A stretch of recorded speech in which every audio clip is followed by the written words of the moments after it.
Hello friend, welcome my YouTube channel. आज हम लोग पढ़ेंगे क्लास 8 का मैथ प्रश्नावली 8.2। अगर आप लोग हमारे वीडियो को पहली बार देख रहे हैं तो लाइक और सब्सक्राइब करें और बेल आइकन को दबाना ना भूलें, जिससे आने वाले वीडियो का नोटिफिकेशन आप लोग तक पहुंच सके। देर न करते हुए हम लोग अगला प्रश्न को हल करते हैं। विद्यालय से कुछ बच्चे पिकनिक मनाने गए हुए थे। उनमें से आधे बच्चे खेल रहे थे, एक तिहाई घूम रहे थे तथा शेष 14 बच्चे जो खाना बना रहे थे। पिकनिक के लिए कितने बच्चे गए थे? इसमें कुल बच्चों की संख्या निकालना है कि कितना बच्चा गया था। तो हम लोग बच्चों का संख्या नहीं पता है कितना गया था, तो हम लोग मानते हैं x मानते हैं। बच्चों की संख्या बराबर x। बच्चों की संख्या बराबर x माने x है। टोटल बच्चों की संख्या कितना है? x है। बच्चों की संख्या बराबर x मान लिए। खेलने गए बच्चों की संख्या, खेलने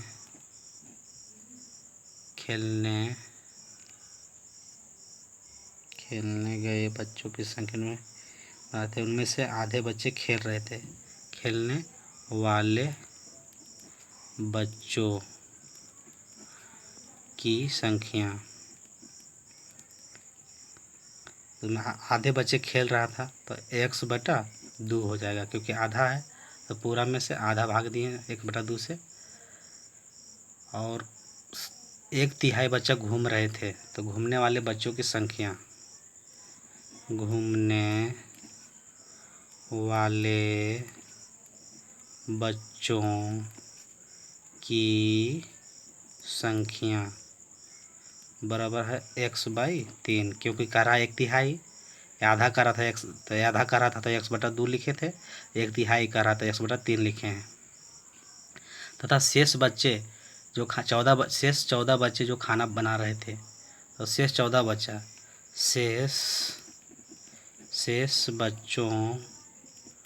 शेष बच्चों की संख्या दिया हुआ कितना? 14 बच्चा जो है वो खाना बना रहे थे। तो टोटल बच्चा में से हमको निकालना है कुल कितना बच्चा है।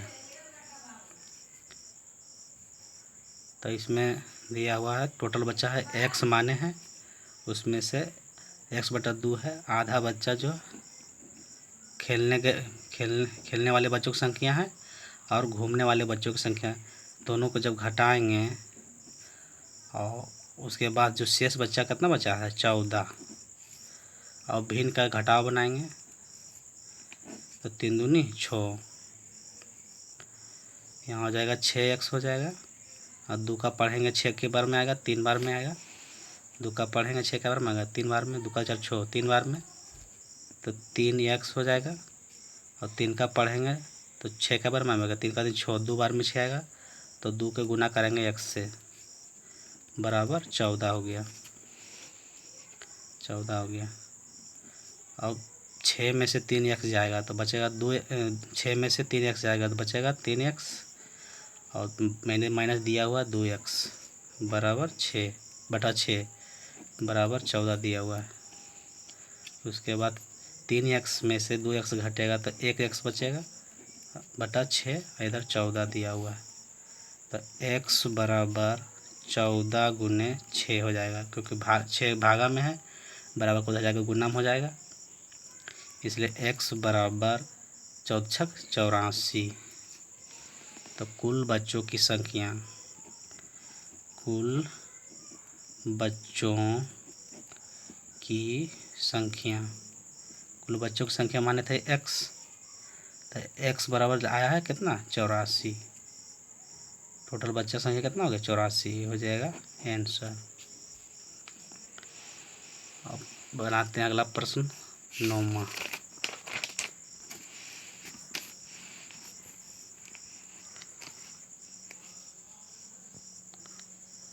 आयताकार विद्यालय परिसर की लंबाई और चौड़ाई का अनुपात 5:3 दिया हुआ है। विद्यालय के परिसर के चारों ओर बांस का घेरा लगाने में 15 रुपये प्रति मीटर की दर से कुल खर्चा 4800 रुपया खर्च हुए हैं। विद्यालय के परिसर की लंबाई और चौड़ाई निकालना है। लंबाई चौड़ाई निकालना है, अनुपात में दिया हुआ है, तो जब अनुपात रहेगा तो उसको x मान के हम सोल्व करते हैं।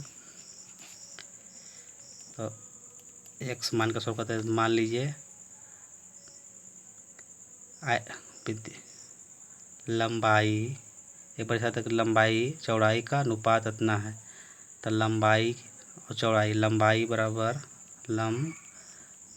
बराबर 5x हो गया और चौड़ाई बराबर 3x हो गया। 3x हो गया। विद्यालय के परिसर के चारों ओर बांस का घेरा लगाने में 15 रुपये प्रति मीटर की दर से कुल 4800 रुपये खर्च हुए हैं। विद्यालय के परिसर की लंबाई ज्ञात, चौड़ाई ज्ञात कीजिए। तो यहाँ प्रति मीटर दिया हुआ है, 15 रुपये प्रति मीटर, मैंने 1 मीटर का दाम 15 रुपया है। टोटल खर्चा कितना हुआ 4800 रुपया। तो विद्यालय के अगर 15 रुपया को भाग देंगे 4800 में तो पूरा क्षेत्रफल निकल जाएगा, पूरा मतलब परिमाप निकल जाएगा उसे विद्यालय का परिसर का। तब विद्यालय का परिसर, विद्यालय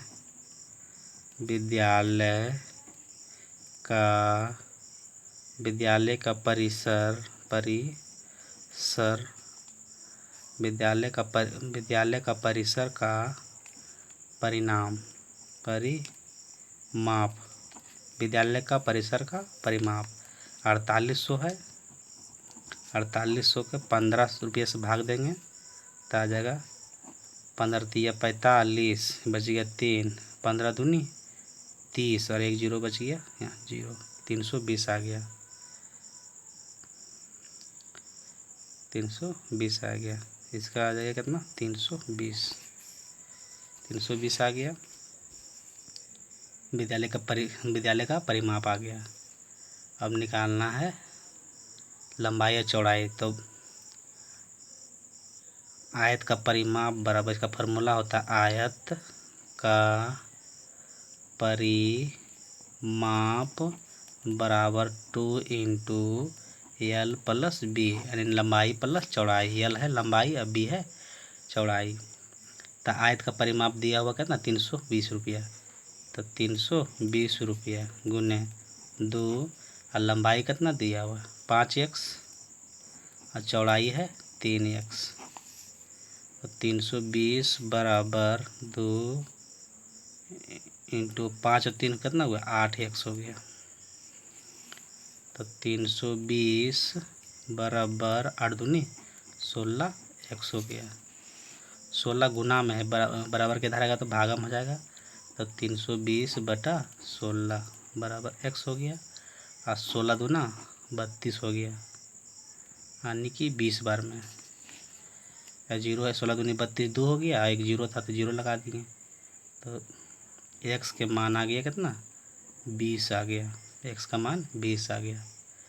तो लंबाई इसका क्या हो गया, लंबाई माने थे कितना 5x माने थे, 5 के जगह में 5 लिखे और x के जगह में 20 लिखे, तो 20 बचे 100 हो गया। और चौड़ाई माने थे 3x, चौड़ाई बराबर 3x माने थे। तो 3 गुने 20 बीतिया 60 हो गया। ये दोनों आंसर हो गया,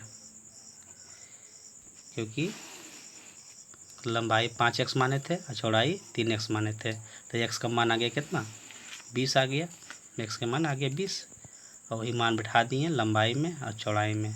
आ गया कितना 100 लंबाई और चौड़ाई कितना है 60। ये हो गया आंसर। 10वां नंबर देखते हैं। संख्या 40 को 2 भागों में इस प्रकार बांटा कि पहली संख्या का 1/5 भाग, दूसरी संख्या का 1/3 भाग बराबर है। सॉल्यूशन करते हैं। माना कि पहली संख्या बराबर x मान लेते हैं और दूसरी संख्या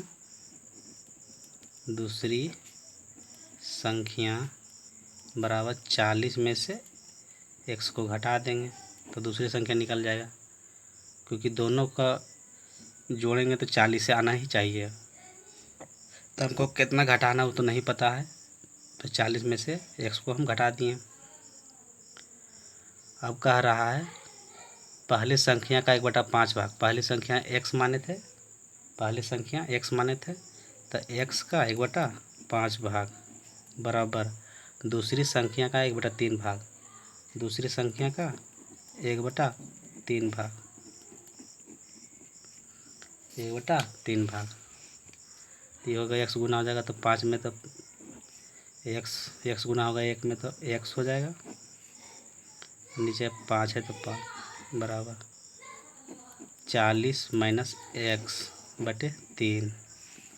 और तिरछा तिरछी गुना करते हैं, 3 के x में गुना करेंगे, 5 को 40 माइनस x में गुना करेंगे तो 3x हो जाएगा। और 40 के जब 5 में गुना करेंगे हो जाएगा 3x बराबर 40×5 200 माइनस 5x। माइनस में 5 है, बराबर के इधर आएगा तो हो जाएगा क्या चीज़, प्लस में हो जाएगा। तो 3x प्लस 5x बराबर 200 दिया हुआ है, 200 हो गया। और 5 और 3 हो गया कितना, 8x हो गया।